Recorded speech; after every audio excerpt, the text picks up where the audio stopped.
As an industrial water treater, you have to do so much. You have to know about so many things: chemistry, physics, environmental, electrical, and the list goes on. But did you ever think that list should include cyber protection? Who's got time for that? Well, hackers have plenty of time to find your vulnerabilities and hold your valuable information hostage. 43% of all cyber attacks happen to small businesses. Small businesses are not prepared to defend against cyber attacks. The cyber threat protection experts at Reinert Consulting Group have been helping water treatment companies with strategies to protect their valuable data. Here's the thing about Reinert Consulting Group. They understand what water treatment companies need to defend against these attacks. From training to software, Reinert Consulting Group is your one-stop shop for protecting your valuable data. After all, where would you be without your data? Go to scalinguph2o.com/cyber to find out more. That's scalinguph2o.com/cyber. Don't wait before it's too late. Welcome to Scaling Up H2O, the podcast where we scale up on knowledge so we don't scale up our systems. My name is Trace Blackmore. I get to host this fantastic podcast. Folks, episode 285. I am just so amazed that, we have well over 285 episodes. If you've listened to this podcast, you know I tried to be creative when we first started numbering. And I don't know why we did that, but well over 300 episodes. And I want to thank you for being a member of the Scaling Up Nation. Of course, without you, we would not have a podcast. I would just be speaking and nobody would hear the words that I'm saying. And there's no fun in that. I do that all the time, and it's just not as fun as when you listen to the podcast and then share it with other people that you know will find the podcast interesting, giving them something to aspire to do, maybe think differently. I love the stories that I get when people say that they tried something new because they listened to this podcast. And I love that the podcast is a catalyst for you doing what you wanted to do all along, maybe making the job a little bit better in the way that you knew it could be all along. But the podcast is just that little push to get you there. And I want to thank all of you for doing all the things that you do to make this show as successful as it is. And success is making the water treatment industry better, one water treater at a time. So I know that is you listening. So I want to thank you for that. And I also want to thank you for letting all of the other water treaters know that we have a podcast out there that's just for us, the Scaling Up H2O podcast. And we are growing strong each and every day. It's amazing how many people are finding us and how many people are writing in and letting us know what it is that they want to hear on the podcast. There's hardly an episode that goes by where I am not saying thank you to the people that have written in or gone to scalinguph2o.com and left a voicemail for us, or they've written in and gone to our show ideas page, because those are the people that ensure that we're going to have another 300 episodes. So thank you for that. If you've got an idea or a guest or just anything you think would be beneficial for us to talk about here on Scaling Up H2O, don't keep that to yourself. Please go to scalinguph2o.com. And like I said, you can either leave us a voicemail or you can go to our show ideas page, and then we will make sure to get that in our running list of topics. Thank you in advance for all of that. So many people have also let us know that they really enjoy going to the scalinguph2o.com webpage because all of our events in the water world are listed there. So you have a one-stop place to find everything that you need that's going on that surrounds water. So if you have your calendars out, and if you don't worry about it because I will have all of this listed. I say it's our wonderful staff will be on our webpage, on the events page, and it will even put an event in your calendar. So first off, the Asia Pacific Smart Water Utilities 2022 is taking place December 14th through 15th in Singapore. So to learn more about this, you can go to our show notes page, and you actually don't go to our show notes page. We used to keep it on our show notes page. That's why I say that out of habit. But we have a special page now that's marked events that allows you to see everything that's going on in a much more user-friendly format. Another item you might want to check out while you're there is the 2023 Clean Tech Forum of North America. That's taking place January 23rd through 25th in San Francisco, California. This is where they connect the largest generation of startups, investors, and corporations looking for new partners or co-investors around the water industry. So if this is something that sounds interesting to you, we've got all that information on scalinguph2o.com on the events page. Almost the last one that I'll mention, the Water Environmental Federation is having their 38th annual Water Reuse Symposium right here in my hometown of Atlanta, Georgia. That's going to be March 5th through 8th. And if you are thinking about attending that show, you might see me there. It's in my hometown, and I would love to talk to you and hear all the things that you are finding at the WEF show here in Atlanta, Georgia, March 5th through 8th. All that information you can find at scalinguph2o.com. Now, one more thing that I am going to mention. It is my favorite thing to do the entire year, and that is being one of the trainers at the technical training seminars that the Association of Water Technologies has twice a year. So depending on where you live or where you want to go, we normally have one on the east side, one on the west side. So the West installment is going to be February 21st through 24th at San Diego, California. What a great place to go in February. So to find out more about that, you can go to our show notes page or you can go to our events page. And the East installment is going to be March 29th through April 4th, and that's going to be in Pittsburgh, Pennsylvania. Folks, there is so much going on with those training classes. Of course, if you are trying to bone up on what you need to know new in the water treatment industries, we have a fundamental and applications class.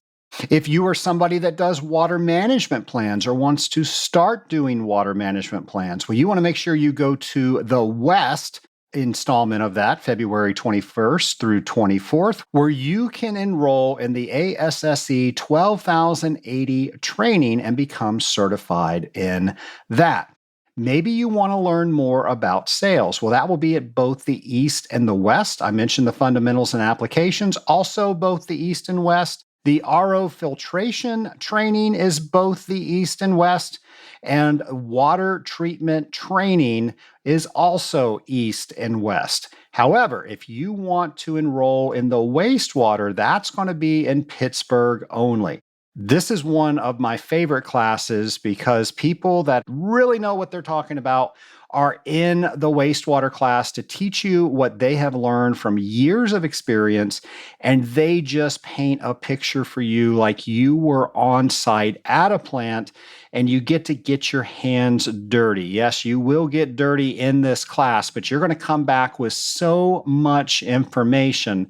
So for more about that, go to our events page at scalinguph2o.com. And by all means, if you are going to be at any of those, specifically the WEF in March in Atlanta, or either of the technical trainings, I'm going to be there. I want to see you. So make sure we find each other. Nation, as you know, one of the things that we try to do is see how well our podcast is doing with various topics, how many people are listening, how many people are sharing. We're trying to figure out what we can do better based on what you do once the podcast is delivered to you. And one of the things that we're going to do today is we're going to bring back our most listened to episode. That was episode 212. We aired that back in September of 2021. And this is where we were talking about what do you do if your system tests positive for Legionella? So here is our encore presentation of Alberto Comazzi. My lab partner today is Dr. Alberto Comazzi of Sanipur. How are you, Alberto? Okay, thank you for having me. So my name is Alberto Comazzi. I'm originally from Italy. You can probably tell from my accent. Hopefully everybody will understand my accent here. I graduated at the University of Milan a few years ago. I got a Ph.D. in industrial chemistry and chemical engineering in the same university. As I was doing that, I did an internship at the University of Illinois at Urbana-Champaign for a few months. During my college time, I used to work on water treatment and also oil and gas. So that's how I got involved with Sanipur.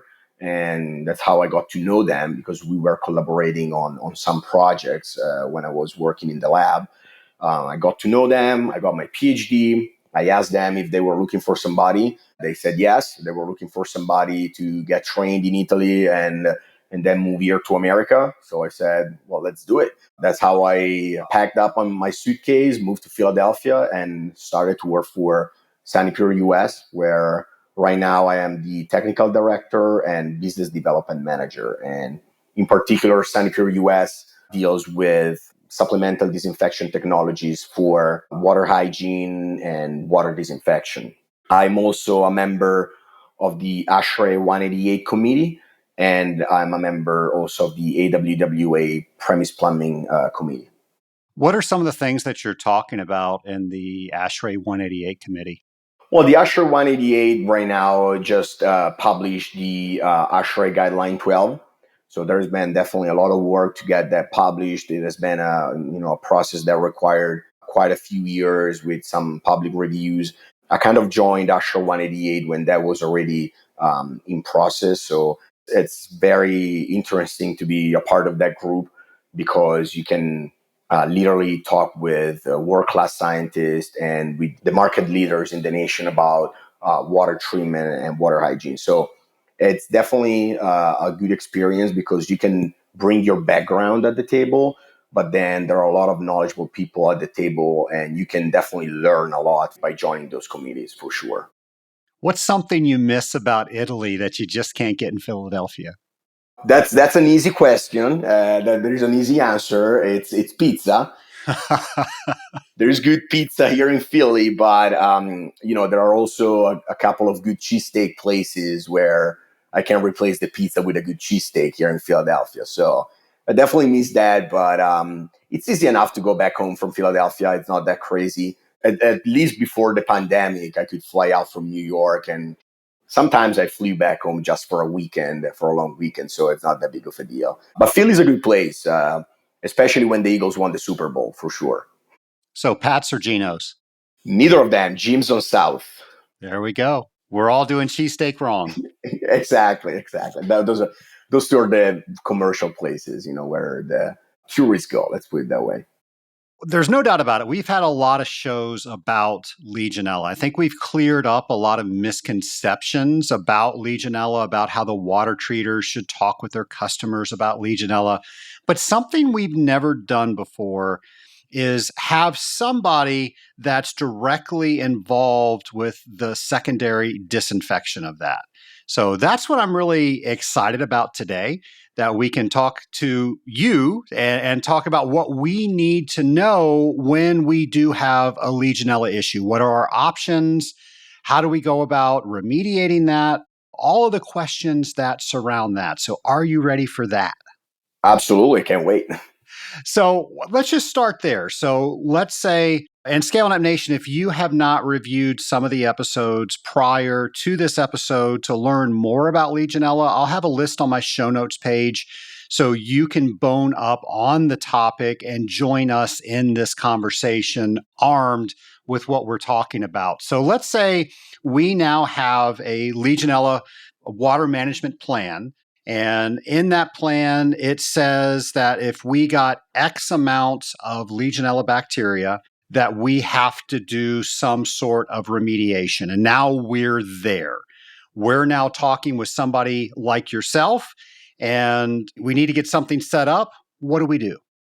Yeah, good question. Good question. And, there is not a silver bullet here. There are different options that are usually written in the water management plan, or there are also different options that a building manager or building owner can look for in the marketplace. There are different techniques to either prevent or remediate Legionella. The first one, of course, is good water management practice. So, flush, making sure that your temperature is well controlled. But in some cases, that is not enough. So in some cases, some buildings get to the point to what you just said, they have a Legionella problem. So what am I doing after I figure out that I have a Legionella problem? Well, first of all, you need to test for Legionella. Unfortunately, as of right now, testing for Legionella is not mandatory. So it's a sort of a proactive action that the building is taking.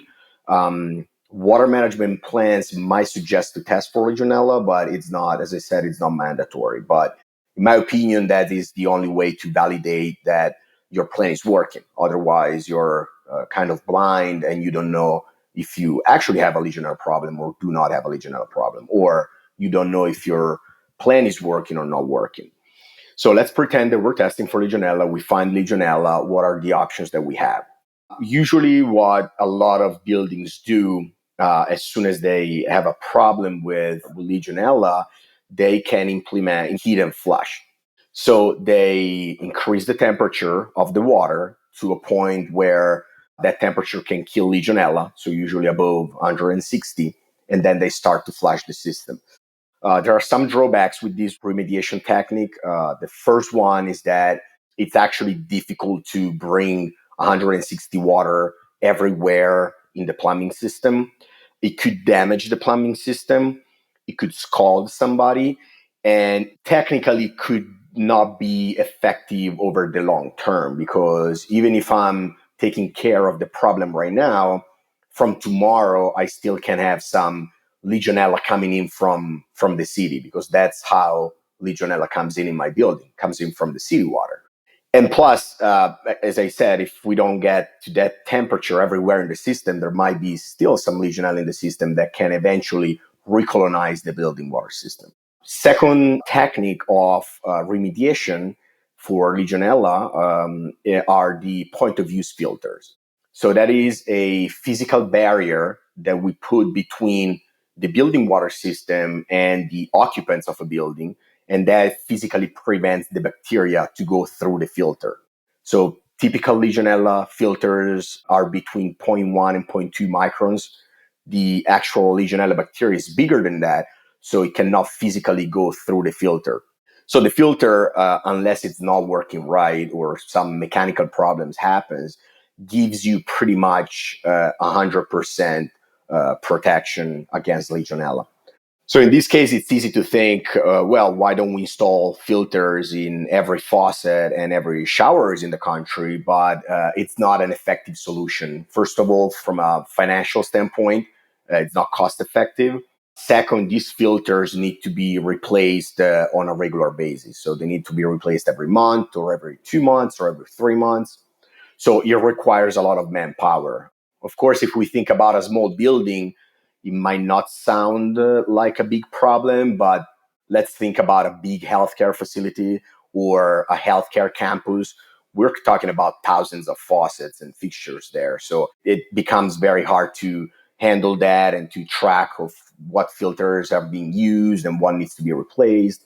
So what buildings usually do is to install these filters just in the areas where immunocompromised people are, such as the ICU or the NICU. So in those areas where there are really immunocompromised patients, so we need that sort of 100% protection. Or the filters are also used in response of an outbreak or a case. If the state gets involved, they want to do something quick, so they can say, okay, let's install the filters. They can usually, whatever supplier, wherever filter supplier you choose, they can usually ship the filters overnight everywhere in the country. So it's a very plug and play solution over the short term. And then the third type of techniques is called supplemental disinfectant. So here we can divide the disinfectant or the disinfection process, let's say, in two different categories. So we have the shock treatment, or we have the actual supplemental disinfectant treatment. So the shock treatment, as the word shock say, it's something that, again, in a response of an outbreak, a building can shock chlorinate the building plumbing system with either chlorine or chlorine dioxide, or in some cases even with monochloramine.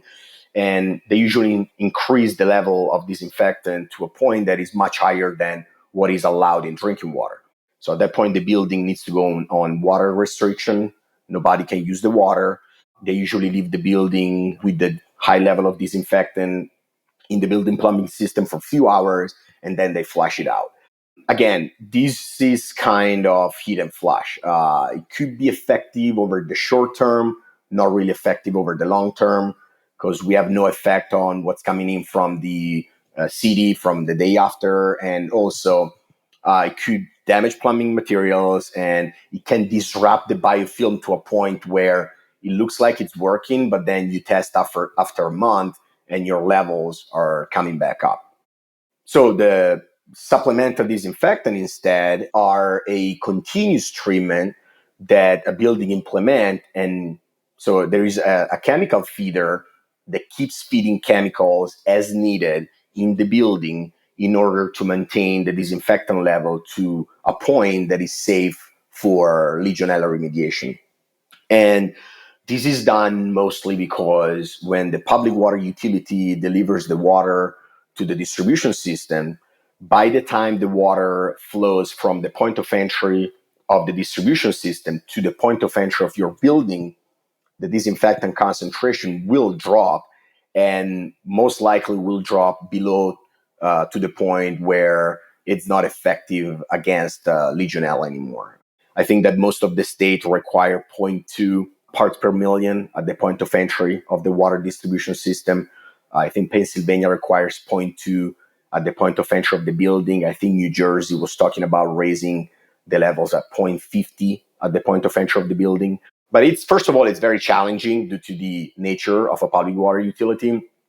Second, even if we're talking about 0.2 or 0.50, it will likely not be enough to keep the building safe from Legionella. So that's why in most of the cases, a water management plan suggests the use of a supplemental disinfectant. So we can make sure that the disinfectant levels in the building are at a level that are enough to kill the Legionella that is in the building already and kill the Legionella that is eventually entering the building water system. Alberto, a lot of people will try heat and flush first. Is there any way to verify that we have reached 160 degrees through every part of the building? Yes, the way to do that is when you flush the water from all the fixtures, it's physically going there with a thermometer or a temperature probe and measure the temperature. Well, if you do that, you're sure that you're reaching that temperature at the fixture, but you're not sure that you're reaching that temperature everywhere in your plumbing system. Plus, if we think these about the time that we're required to do that for each fixture, we're talking about hours and hours of work. And plus, these are all hours where the building needs to be on water restriction as well, because you can't deliver water at 160 Fahrenheit for human consumption. Something I've seen with filters is people forget to change them. You mentioned 1, 2, 3. I've seen some that are good for 6 months. And then you look at the dates and it was 18 months since it was installed. Do they totally lose their effectiveness as they age? I don't think that they lose their effectiveness one day after the expiration date, but you need to keep track of that, because if something happens and then the state gets involved, and then the filter was supposed to be changed a month ago, but it wasn't, and somebody got sick in that room, then there is room for litigation in that case. But I agree with you. That's why filters are usually used in just certain areas of the buildings. I have to be honest though, there are some apps that right now you can install on your phone, and there is a QR code on the filters where you can scan the QR code as you're installing the filters, and then your app will tell you, this filter in this room needs to be changed. So it right now, of course, it's much easier to keep track of what needs to be done and what filters need to be changed. But of course, there is always the human factor into it. There is always a notification that will come through on Friday afternoon at 4:30 p.m. and somebody will forget about that. So yes, that is definitely a problem with the use of filters. Somebody forgets to change them, and if something happens, that could be a big problem. And then the last thing you mentioned was secondary disinfection. And we've got, I guess, two different flavors of that, if you will. We have the continuous, and then we have when somebody just brings something in for remediation. So can we break those two down? When is one appropriate over the other one? And get your experience. So usually a shock disinfection, it's something that is usually done in response to an outbreak. So there is a case, again, the state is involved. You need to do something quick. So you call your water treatment provider and they can come in the same day. They can just hook up a system, either at the point of entry of your building or on your domestic hot water system, or both. And then they can just start to overfeed a disinfectant in the system. And that's something that you do for a few hours, and then you need to flush. But again, same drawbacks of heat and flush. So water restriction, a lot of time, you have to flush the entire building. In this case, as you asked, how can you make sure that you reach a certain concentration? Now here you got to make a certain temperature, sorry. Now here you have to make sure that you reach a certain concentration everywhere in the system, which is, sometimes it's just impossible to do that. And a lot of different building water systems are very different. So they have different design, different risers. So it's very hard to implement something like that in a building that you don't really know how the plumbing system is designed. Whereas a supplemental disinfectant system, it's something that you install and it's operating 24/7. So it keeps feeding disinfectant as needed in the building water system in order to keep the levels to a point where it's effective against the Legionella or other waterborne pathogens. And of course, there are different controls based on different disinfectants that can be implemented in order to feed the disinfectant into a building. When we talk about supplemental disinfectant, we usually there are three EPA listed disinfectants that are chlorine dioxide, and monochloramine. And copper silver is used as well as a technology as a supplemental disinfectant. And there are also other technologies out in the marketplace, such as mixed oxidants. There are different chlorine dioxide generators that generate chlorine dioxide in different ways. So, there are a lot of solutions out there in the market for sure. In your experience, does one of those disinfectants work better than another? It depends on what is the target and what is the application. I would say that the most commonly used right now in the country are monochloramine, chlorine dioxide, and copper silver. Chlorine is something easy that can be used because it's basically just a small dosing pump that feeds chlorine in a building. But it is widely reported in the literature that chlorine is not the best option for Legionella remediation, at least in buildings. There are a lot of drawbacks with chlorine. Between monochloramine, chlorine dioxide, and copper silver, of course, each technology has its own pros and cons. I would say specifically for building water system, monochloramine is probably the best one, just because it's more stable It's a much more stable molecule, and being more stable, it is just physically and chemically easier to carry a consistent residual throughout the building water system.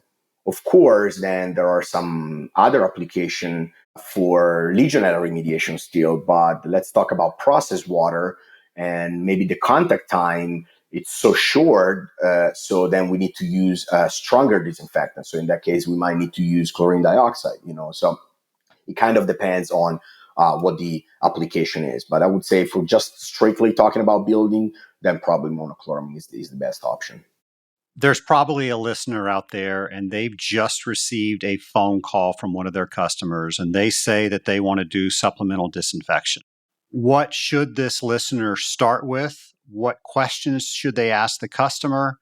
How do they go about making sure they install it in the right process? What are all the things that needs to go through that person's mind as they're gearing up for this?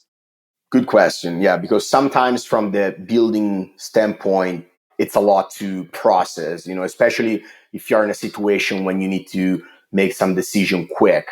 So as I said, each building water system is different, but it's there are some things that need to be taken into account where installing a supplemental disinfection system. I would say first of all is talk with the building and understand what is their target. So is their target just Legionella, or are they concerned about different waterborne pathogens? Then the second question is, and this is the $1 million question, is are we going to install the supplemental disinfection system on the incoming cold water from the city, or just on the domestic cold water system? What I've seen here is that a lot of people, especially when you're talking with people from the actual facility, from the building, if they don't have a water treatment background, they might think that treating the entire cold water is better, because as I'm treating the cold water coming into the facility, then if I feed the disinfectant there, then I'm going to treat the entire water in the building. However, it is not that easy. So what matters at the end of the day is to establish a consistent residual for Legionella remediation in the domestic cold water system, because Legionella is a thermotolerant pathogen that grows and colonizes well in warm water environments. So we want to make sure that we carry that residual all the way into the domestic cold water system.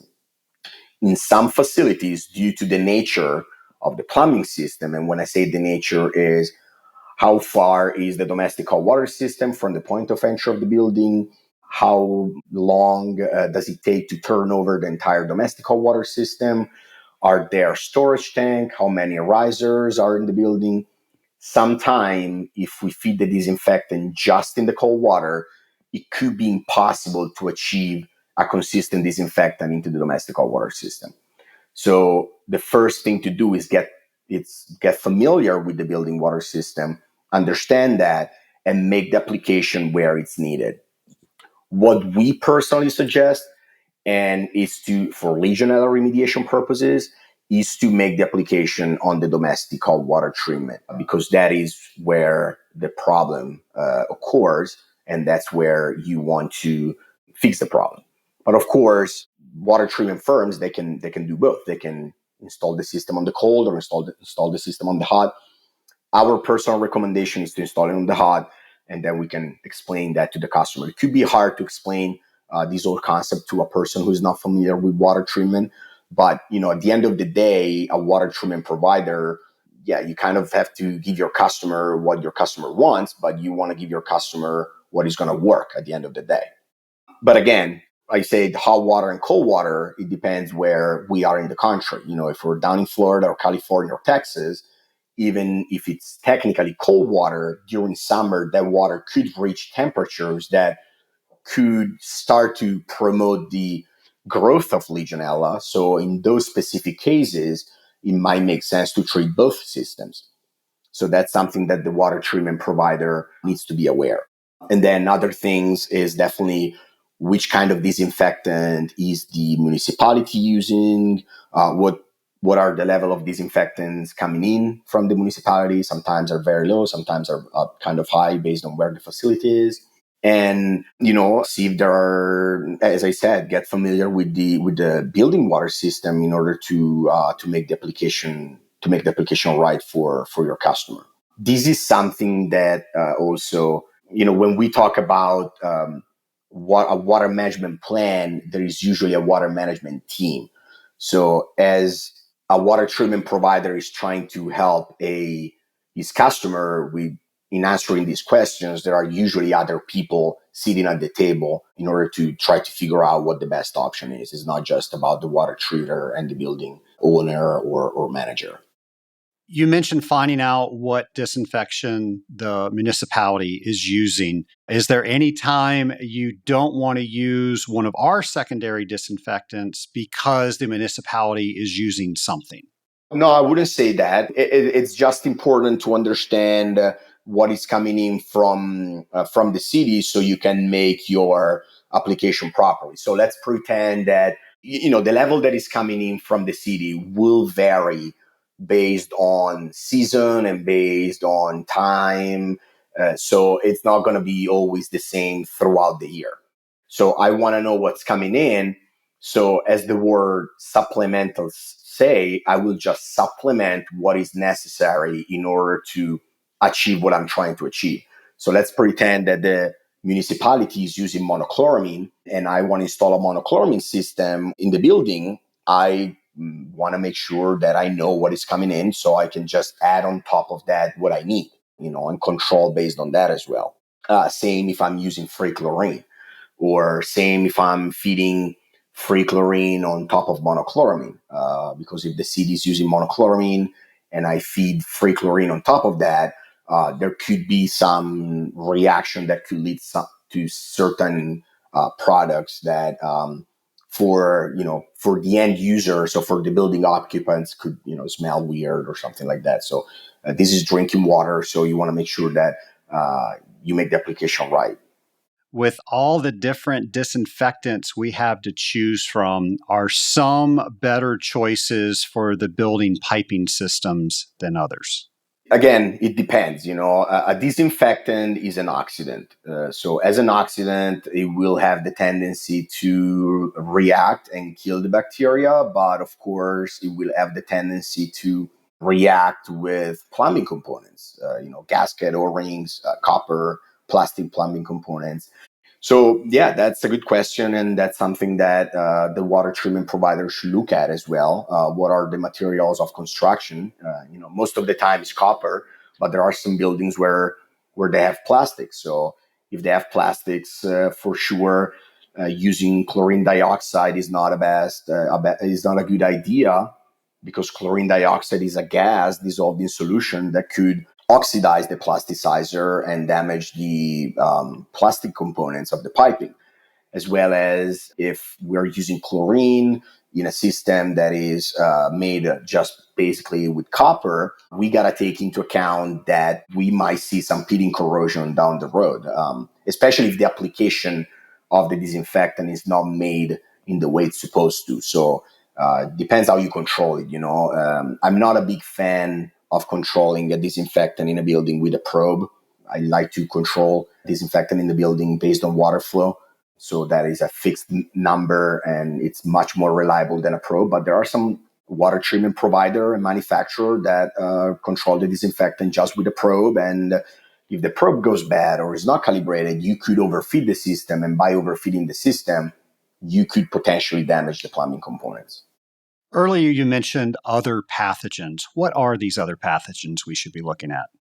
Yeah, good question. So everybody is concerned about Legionella, right? Because all the literature out there is about Legionella. ASHRAE 188 is about Legionella. The guideline 12 is about Legionella. The CMS letter that came out in 2017 is about Legionella. So everybody's concerned about Legionella, but Legionella is not the only pathogen out there that could be harmful for humans. I would say two other pathogens that are harmful for humans are definitely Pseudomonas and non-tuberculosis mycobacteria.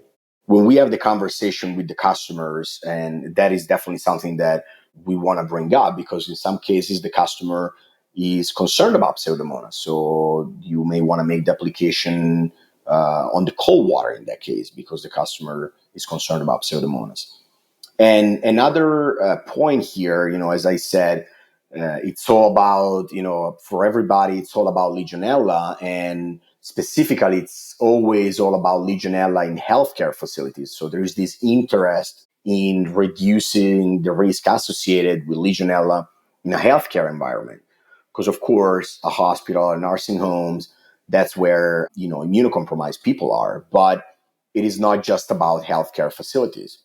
There is business and there are opportunities out there in buildings that are not healthcare facilities. All big buildings with big recirculating domestic hot water system are at risk for Legionella. And, hotels, casinos, probably even more than a healthcare facilities, because the volumes of water in there, it's much higher.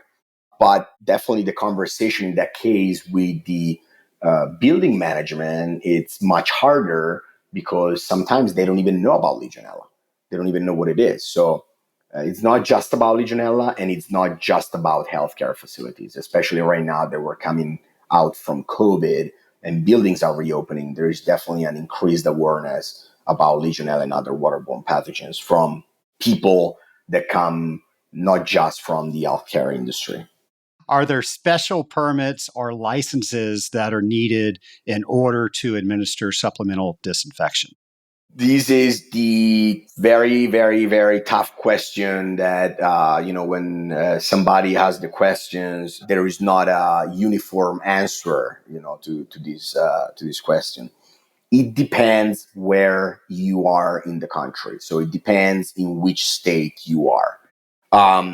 Different states, different requirements. Usually we can find three different approaches to that. So the first approach is there is not any requirement. So the water that is delivered from the city is already drinking water, so it's already safe. So you want to apply supplemental disinfectant, do that, but you don't have to apply for anything. Then there are some states, such as Florida or Connecticut, that say if you want to implement the supplemental disinfectant on the cold water, then you need to apply for a permit. Whereas if you want to implement the disinfectant just on the hot water, then you do not need to apply for a permit, simply because people usually don't drink hot water. And then there are states where you need to apply for a permit regardless to where you're applying the supplemental disinfectant. So this is the first step, understanding whether or not you have to apply for a permit or not. Second step is, okay, I figure out I need to apply for a permit. What do I need to do? So first of all, understand who is the authority having jurisdiction in that state. Different states have different, authority having jurisdiction. So either the DEP, DOH, the EPA. So you need to understand that first, where to actually apply for the permit. Then when you apply for the permit, the common requirements of a permit are having an engineering drawing stamped by a PE who is licensed in that state. And then there's also a certified operator that needs to oversee the supplemental disinfection equipment. But again, this is another step that it's very difficult to understand. Okay, so does the certified operator need to be on site every day to just look at a couple of pumps pumping chemical into the system? Or does he have to be in once a month? Or since we can monitor the system online, he can just check that online and that is good enough? It's very difficult to understand that. Different states have different requirements in regards to that. Plus, when I say certified operator, that is something that is related to a public water supply. So that is a guy who has a license to be an operator on a public water utility, which is much different than a building water system. There are different skills that are required in a building water system versus a public water utility. So for example, in a building water system, water flows in different directions. There are cooling towers, there are softeners, there are boilers, stuff that we don't have in a public water supply. A building water system has a recirculating hot water system. A public water utility does not. A building water system has hot water heaters. So there is definitely an overlap in the skills, of course, understanding disinfectants and understanding the chemistry of disinfectants, but there are definitely some skills that do not match between a public water supply operator and a building water system operator. So that is why right now there is a lot of work in AWWA in order to develop, a training program for building water systems. So that will make it much easier for people in the water treatment industry to apply and to become certified for that. And I literally think that a person who has a CWT is definitely qualified to run a supplemental disinfection system much better than a building who runs a public water utility. Just because a person who has a CWT is used to a building water system, they know what's going on in a building plumbing system. So that is the challenges that a building has to face when applying a supplemental disinfectant is, first of all, do I need to apply for a permit? If I do, what are the requirements? Unfortunately, because of that, sometimes the effect is the opposite. Sometimes the building says, you know what, I don't really want to apply for that. I don't really want to go through the whole permit. I don't want to spend more money. I don't have an operator on site. My water treatment provider doesn't have an operator. I don't want to hire another person. So unfortunately, sometimes they say, well, even if the water management plan suggests me I should implement a supplemental disinfectant, I don't really want to spend that kind of money. And so they actually are going, the whole permit application is made to protect the public health, to make sure that the disinfection application is made in the proper way. But sometimes the requirements are so tough that the building says, you know what, I'm not going to deal with that. I'm going to go for something that is not as effective as a supplemental disinfectant, but it's too much for me to deal with that. Are you seeing more language that a certified water technologist, a CWT, is qualified to be an operator? That is definitely something that, as a member of that AWWA premise plumbing committee, that is definitely something I'm trying to push in order to make that happen, because that is literally the way it is. We want to make sure that the person who is running the equipment has a good understanding of what is going on in a building. I've been to the AWT classes. I'm pretty sure that just by adding one or a couple of more lessons about a building water system. What is the potable side of a building water system? Definitely the water treatment providers from AWT will definitely don't have any issue in learning that. I mean, we all know that sometimes we get to work. Sanipur does not do anything direct. Our customers are water treatment provider that then at the end of the day will deal with the end user.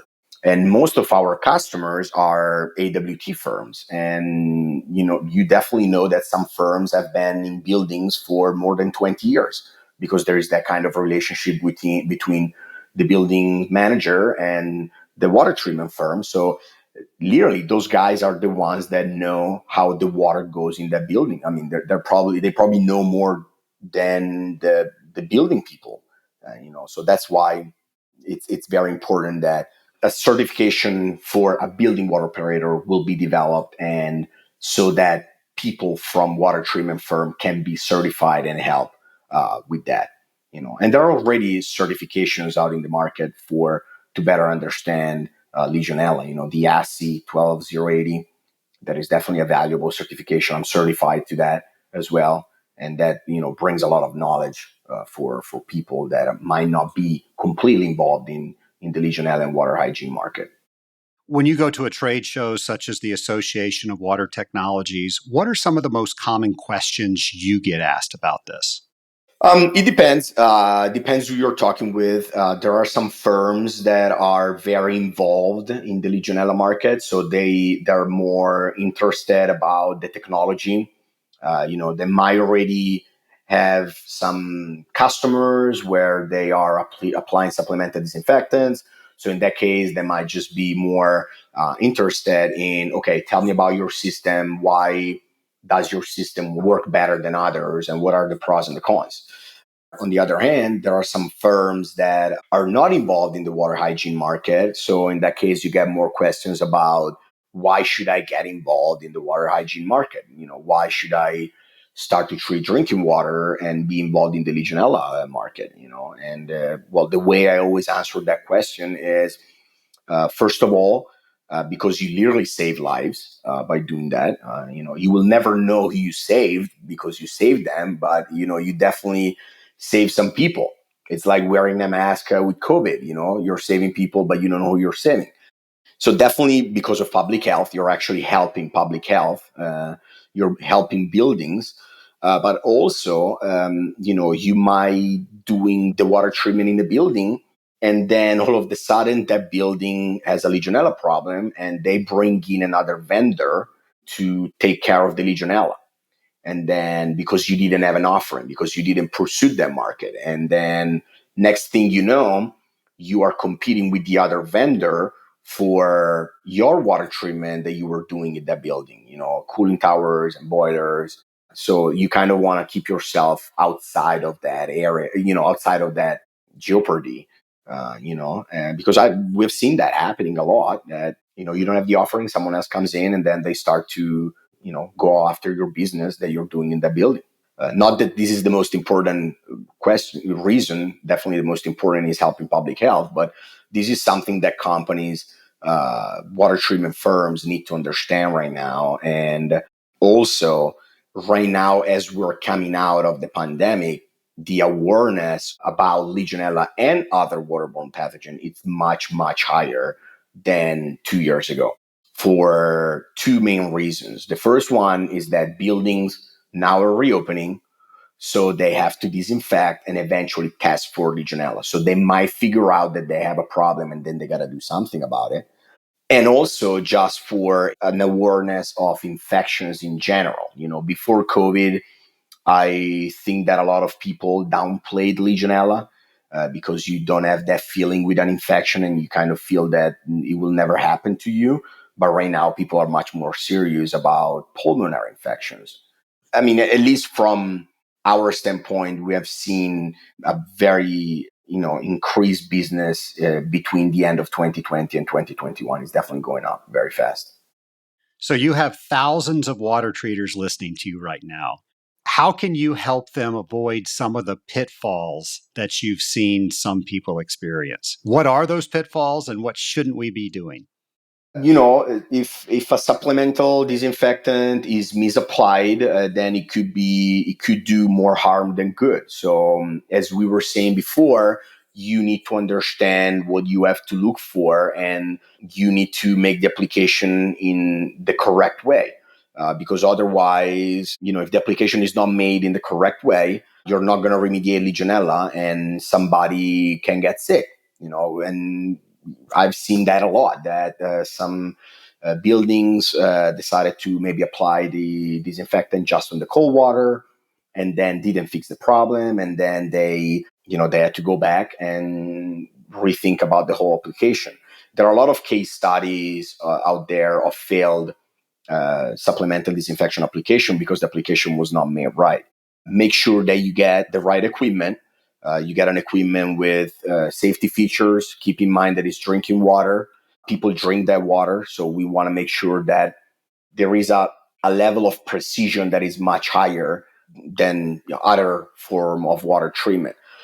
Make sure that when you pick a product manufacturer and you decide to go with a certain technology, make sure that that manufacturer is reliable. So make sure that you have somebody who can help you if, because at the end of the day, the water treater is the guy out in the field. So make sure that you have support from that manufacturer. If something happens, you have somebody you can call, and, maybe on a cell phone, and make sure that they are available. I mean, I wouldn't say 24/7, but, you want to make sure that if you need something, get somebody who can help you. get a product manufacturer who is experienced in this market, so they can help you if something happens, even in the case of anything that can happen from the failure of the equipment, or you need to help the end user. And then for sure, test for Legionella. If you test for Legionella, it's proactive. It is more expensive than don't test, yes. But believe me, it is much cheaper to be proactive and test instead of not testing and then something happens and then the state gets involved. At that point, you're not on your clock anymore. At that point, the state will tell you how many times you have to test, how often you have to test, and where you have to test. So at that point, someone else is going to decide how much you have to test for Legionella. So if you keep testing for Legionella, you figure out you have a problem, then you know what to do. You just follow your water management plan, and you know what to do. You know how to fix it. Whereas if you just don't do anything, you're just blind, and then if something happens, you're in big danger. And unfortunately, that is the message that comes from a lot of time from facility people. You get some people that are very proactive and they even want to test before they implement anything to establish a baseline, which I believe is the right way to do. And then you have some people that just say, well, you know what? Nobody tells me I have to test, so I don't want to test. Because then if I test and I find it, I got to do something about it. But guess what? Nobody tells you you have to test. But at the end of the day, if you are the building owner or the building manager, ultimately you are the person who is responsible for the safety of the occupant of the building. So even if nobody told you you had to test, if something happens to you, the people in your building, you will be involved into the litigation process no matter what. So testing is the right thing to do. If you could only get one point across today from our interview, what do you want that point to be? My point will be that for a lot of water treatment firms that are not involved into the water hygiene and Legionella market, to think about getting involved in that market. I feel that a lot of people are scared about this market because it's drinking water and they think that they don't want to deal with drinking water. But at the end of the day, you are responsible no matter what, even if you're treating the cooling tower, because Legionella can grow in cooling tower as well. So I feel that some water treatment firms decide that they don't want to go down that path of the water hygiene market. But on the other hand, I think it would be a good idea at least to take into account the idea of, well, let's think about it. Let's evaluate what are the pros and the cons. Let me think with some product manufacturer or some consultant. What are the business opportunities that are out there and that I can pursue if I enter this market? Well, I have a few lightning round questions for you. So we're not quite done with the interview yet. Let's do it. All right. So I asked these of all my guests. So you now have the power to go back to your first day working with water pathogens. What advice would you give yourself? This is a tough question. I don't know. I would say that when I started to work in this market, I always had really good teachers. So my boss back home and my boss here, really good teachers. They taught me well, not just about the chemistry of disinfectants, but also about, waterborne pathogens in general. So probably the advice that I would give myself is do as you did, listen to your boss, and you won't regret that. And yeah, for sure. And if somebody gets involved in this market, definitely try to get involved, even in organizations that have committees about Legionella and other waterborne pathogens, because as I said, that's where you literally find the world-class scientists that can teach you a lot. What are the last few books that you've read? So unfortunately, I don't read a lot of books. I read a lot of scientific literature. So, I read, I think that the last journal I read was, I think, Journal of AWWA a few weeks ago. And of course, as an Italian, I read recipe books because I like to cook. So that's what I like to do. That is for relaxing. After you're done at work every day, you go home and you read some good recipe and then you cook it. Favorite thing to cook? It depends on the time of the year. I like to cook lasagna when it's winter. I like to cook that. I like to cook Milanese. During spring and fall. So it kind of depends.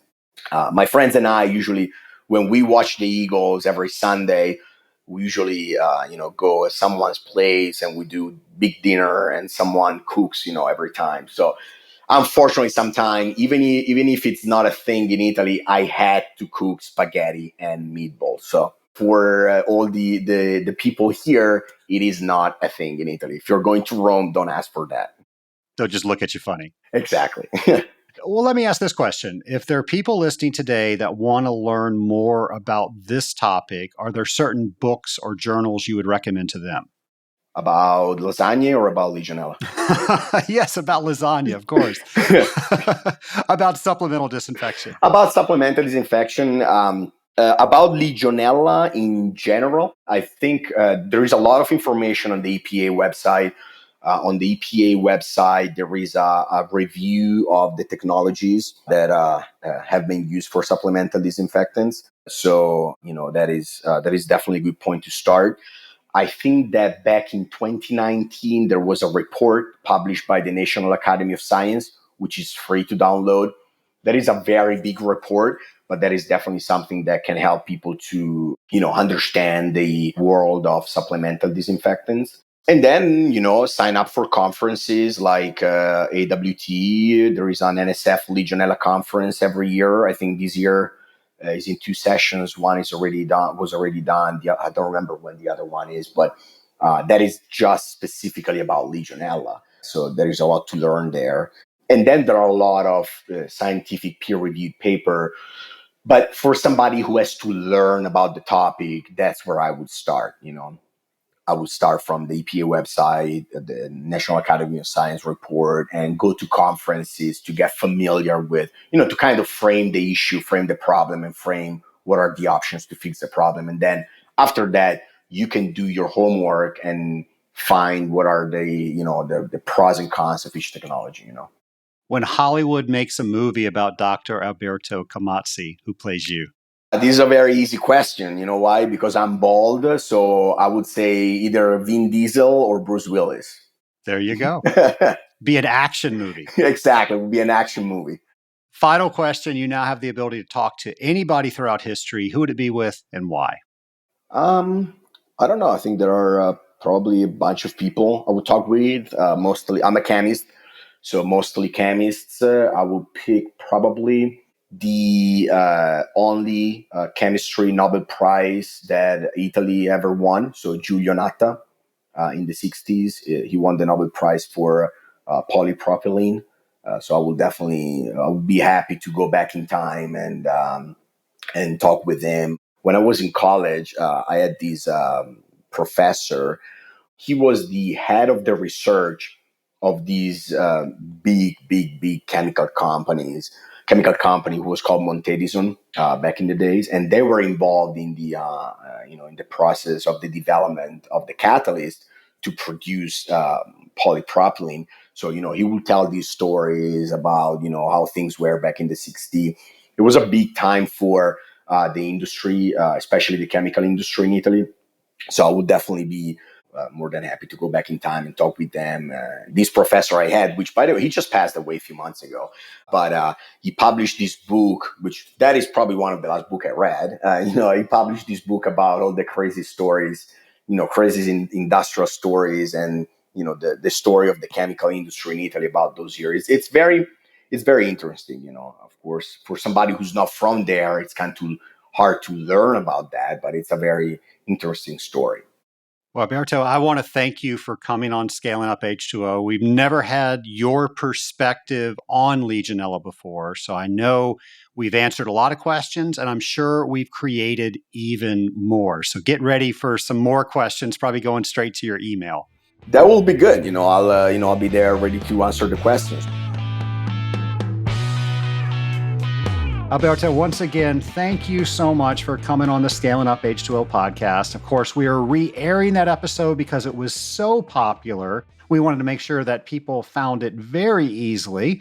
And Alberto is actually coming back next year where we're going to talk a little bit more about his expertise and helping educate the Scaling Up Nation. So thanks again. And as always, if there is a topic that you want to hear more on, go to scalinguph2o.com and let us know all about that. Somebody who's always letting us know a little bit more about water treatment, one drop at a time. Here's a brand new Thinking on Water with James. Welcome to Thinking on Water with James, the segment where we don't give you the answers, we give you the topics and questions for you to think about, drop by drop. Now let's get to it. In this week's episode, we're thinking about infrared thermometers or guns. Why would you want to use an infrared thermometer on industrial water systems? What pieces of equipment should they be used upon? How far away are they accurate? What does the distance to spot ratio tell you about the size of area the infrared thermometer is measuring? How does the design of the steam trap impact where and what temperature you should see around a trap? Take this week to think about infrared thermometers, their strengths, weaknesses, and uses. Be sure to follow hashtag TOW22 and hashtag ScalingUpH2O to share your thoughts on each week's Thinking on Water. I'm James McDonald, and I look forward to learning more from you. James, as always, thank you for all that you do for the water treatment community.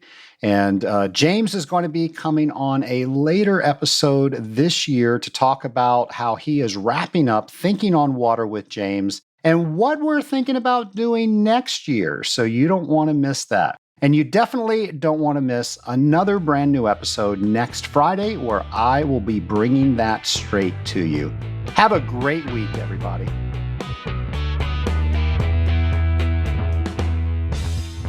Scaling Up Nation, so many people that I talk to want to join the Rising Tide Mastermind, but they're concerned about being able to commit 1 hour a week for the mastermind calls. Folks, I have to tell you, when you experience that hour, you realize that that is the power hour that changes every other hour that you will experience that week. If we keep doing the same things, we will keep doing the same results. And that 1 hour a week allows you to get out of the day-to-day so you can work on your day-to-day. Do something different. Find out about the Rising Tide Mastermind by going to scalinguph2o.com/mastermind.